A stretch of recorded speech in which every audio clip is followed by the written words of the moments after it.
सख्त कार्रवाई की मांग कर रहे हैं। अंतरिम सरकार से हिंसा रोकने की मांग की जा रही है। तो देखिए, बांग्लादेश में लगातार हिंदुओं को निशाना बनाया जा रहा है, जिसको लेकर वहां के प्रधानमंत्री यूनिस, जो कि अभी हाल ही में प्रधानमंत्री बने हैं, उन्होंने भी कहा है कि क्या आप लोग जब पूरे देश को बचा सकते हैं तो क्या हिंदू लोगों को नहीं बचा सकते हैं? क्या ये लोग इस देश का हिस्सा नहीं है? क्या ये लोग यहाँ पर नहीं रहते हैं क्या?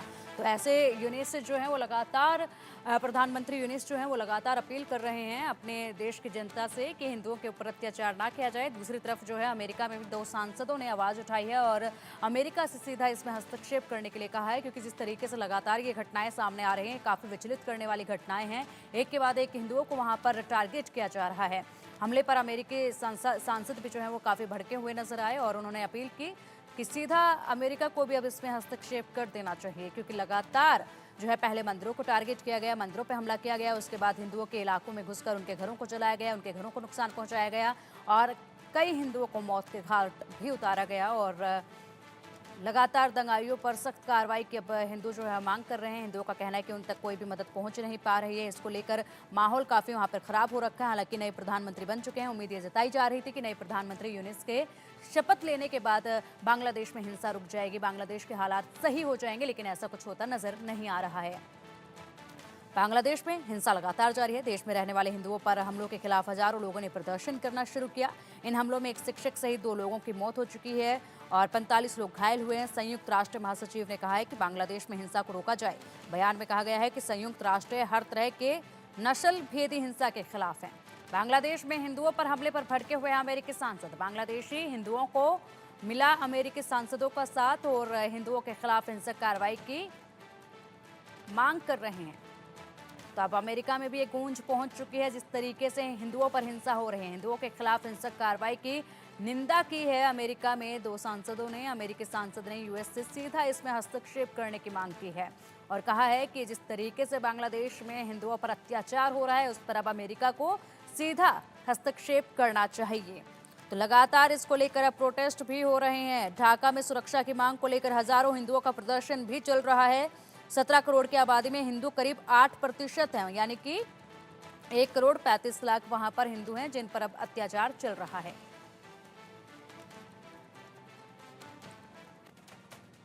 बांग्लादेश अब भी सुलग रहा है। अल्पसंख्यक हिंदुओं पर अत्याचार हो रहे हैं। 1971 में बांग्लादेश बनने के बाद वहां भुखमरी थी और उस भुखमरी के दौर में इस्कॉन संस्था ने $2.5 मिलियन जुटाकर बांग्लादेश के लोगों को महीने तक मुफ्त खाना खिलाया था।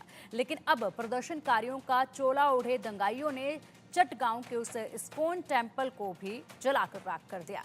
दंगाइयों का डर ऐसा है कि बांग्लादेश के चीफ जस्टिस ने भी इस्तीफा दे दिया है। कहने को वहां अंतरिम सरकार बन गई है, लेकिन रोप और आदेश दंगाइयों के ही चल रहे हैं।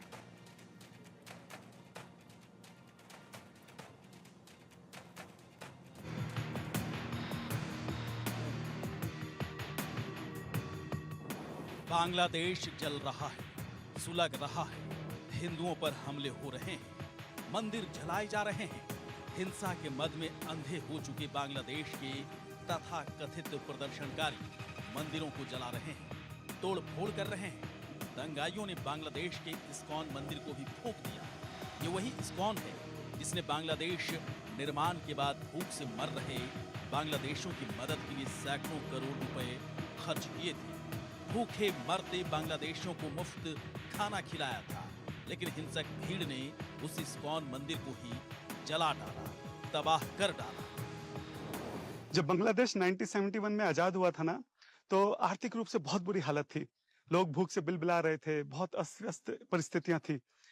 तो उस वक्त जो इस्कॉन के फाउंडर हैं हमारे शिला प्रभुपाद जी, उन्होंने $2.5 मिलियन रेस करे थे। आप सोचिए 50 साल पहले $2.5 मिलियन, बहुत बड़ी बात है। और यहाँ पे वो कम्युनिटी है जिनको जब सबसे ज्यादा जरूरत थी, उस वक्त उनकी हेल्प की गई, इतने बड़े स्केल पे उनकी हेल्प की गई। और बदले में उन्होंने क्या किया वो हम सब देख रहे हैं। हरे कृष्णा। इस बीच बांग्लादेश के दंगाइयों के डर से चीफ जस्टिस ने भी इस्तीफा दे दिया है।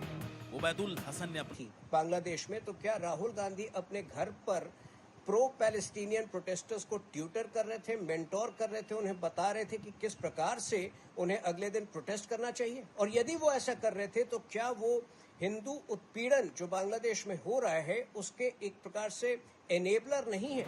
बीजेपी का ये भी आरोप है कि राहुल गांधी ने जुलाई में अपनी विदेश यात्रा के दौरान बीएनपी नेता खालिदा जिया के बेटे से मुलाकात की थी और अब बीजेपी पूछ रही है कि उस मुलाकात का एजेंडा क्या था और क्यों राहुल गांधी को बांग्लादेश में विपक्ष के नेता के बेटे से मिलने की जरूरत पड़ी। कल बांग्लादेश के प्रसिद्ध पत्रकार सलाहुद्दीन चौधरी जी ने ऐसे किए हैं, कुछ बड़े आरोप लगाए हैं हमारे नेता प्रतिपक्ष राहुल गांधी जी पर।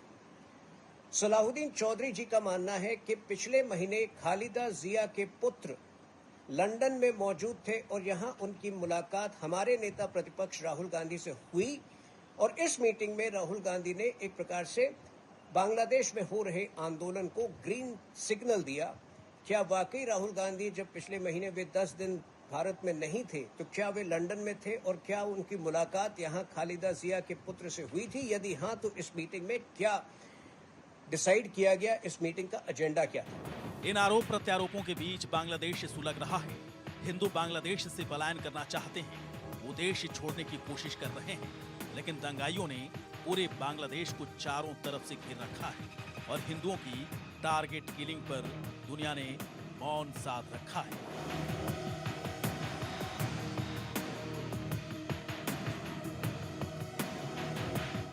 Bureau report, India news. बढ़ते हम आगे, बात कर लेते हैं पश्चिम बंगाल के। बंगाल में डॉक्टर से रेप के बाद हत्या कर दी गई। रेप और हत्या के मामले में एक आरोपी को गिरफ्तार किया गया। पुलिस ने आरोपी को 14 दिन की कस्टडी में भेजा है और पुलिस की कस्टडी 14 दिन की रहेगी। गर्दन टूटी हुई मिली, आंख, मुंह और प्राइवेट पार्ट्स पर चोट है। तो देखिए कितनी दर्दनाक मौत जो है दी गई है। सड़क पर जूनियर डॉक्टर उतरे हैं। लगातार देश भर में जो है वो प्रदर्शन चल रहा है। जिस तरीके की हिंसा ये की गई है और जिस तरीके से एक युवती के साथ, एक डॉक्टर के साथ रेप किया गया और रेप के बाद बेरहमी के साथ उसकी हत्या कर दी गई, वाकई ये कई सवाल उठाते हैं कि आखिर क्यों देश में बेटियां सुरक्षित नहीं हैं। एक डॉक्टर जिसने इतनी मेहनत की और यहाँ तक पहुंची, उसके बाद उसको इस तरह की मौत नसीब हुई, इस तरीके का अत्याचार उस पर हुआ। कोलकाता के एक सरकारी अस्पताल का ये पूरा मामला है जहां पर महिला डॉक्टर की रेप के बाद हत्या कर दी गई है और आरोपी को जो है पुलिस हिरासत में भेजा गया है 14 दिन के लिए। सियालदह कोर्ट में उसे पेश किया गया है और अब 23 अगस्त को उसकी कस्टडी खत्म होगी। देखना होगा कस्टडी के बाद क्या कुछ निकलकर इस मामले में सामने आता है। 9 अगस्त को आरोपी को गिरफ्तार किया गया था। सामने आया है कि वो अस्पताल का कर्मचारी नहीं, बाहरी व्यक्ति है, लेकिन उसके अस्पताल के अलग अलग विभागों में काफ़ी पहुँच है। और वहीं बताया ये भी जा रहा है कि सीधे तौर पर घटना में ये शामिल था और साथ ही पुलिस घटना की रात ट्रेनी डॉक्टर के साथ हॉस्पिटल में मौजूद 5 लोगों से भी अब पूछताछ कर रही है। तो देखिए घटना की रात जो ट्रेनी डॉक्टर के साथ मौजूद थे लोग, उनसे भी इस मामले में पूछताछ की जा रही है और कहा है कि भारतीय न्याय संहिता के सेक्शन 103 हत्या और सेक्शन 64 यानी रेप के तहत केस दर्ज किया गया है।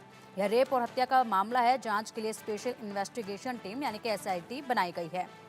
वहीं दूसरी तरफ इंडियन मेडिकल एसोसिएशन ने जांच पूरी करने के लिए 48 घंटे का अल्टीमेटम दिया है और एसोसिएशन ने चेतावनी दी है कि अगर इस बीच अपराधियों को गिरफ्तार नहीं किया गया या फिर कोई न्याय इसमें निकल कर नहीं आया तो देशव्यापी विरोध प्रदर्शन किया जाएगा। तो देखिए इसमें कहा गया है कि अपनी रिपोर्ट जो है जल्द से जल्द भेजिएगा और जल्द से जल्द रिपोर्ट इस पूरे मामले में निकल कर आनी चाहिए 48 घंटे के अंदर, वरना तो फिर देशव्यापी आंदोलन जो है वो किया जाएगा।